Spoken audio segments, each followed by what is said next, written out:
বন্ধুদের কাছে চলে এসেছি। আজকে একটা ছোট্ট মেয়ে প্রথম ভাত খাবে, তার গিফট নিয়ে চলে এসেছি।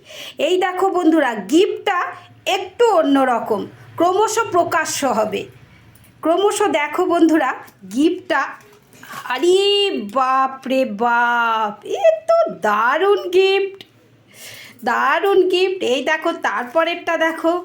আরে বাবা, এই দেখো, ছোট মেয়ে তো আজকে দারুণ খুশি হয়ে যাবে এই গিফট পেয়ে। গিফটটা এই দেখো, দেখেছো? আরে বাপরে বাপ, দারুণ গিফট। খুলে দেখা গিফটটা।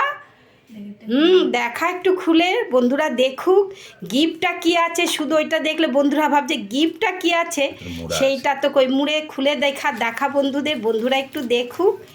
এত সুন্দর করেছে জিনিসটা, একদম অন্যরকম। বন্ধুরা বলবে গিফটটা কীরকম। ই বাপরে বাপ, উফ, নাতনি, আমাদের সম্পর্কে নাতনি হয়। খুব সুন্দর গিফট, গুটিয়ে রাখ, খুব ভালো, অপূর্ব লাগছে দেখতে, একবারে পদ্ম ফুলের মতন। সত্যি আমি এর আগে কখনো দেখিনি একটা ছোট্ট বাচ্চাকে এরকম সুন্দর করে গিফট দেওয়া হয়। তোমাদের যদি ভালো লাগে এই গিফটটা, লাইক কমেন্ট করে সঙ্গে থাকবে বন্ধুরা, আর একটু শেয়ার করে দিও। জিনিসটা কীরকম সুন্দর করেছে সবাইকে দেখার সুযোগ করে দিও। ধন্যবাদ।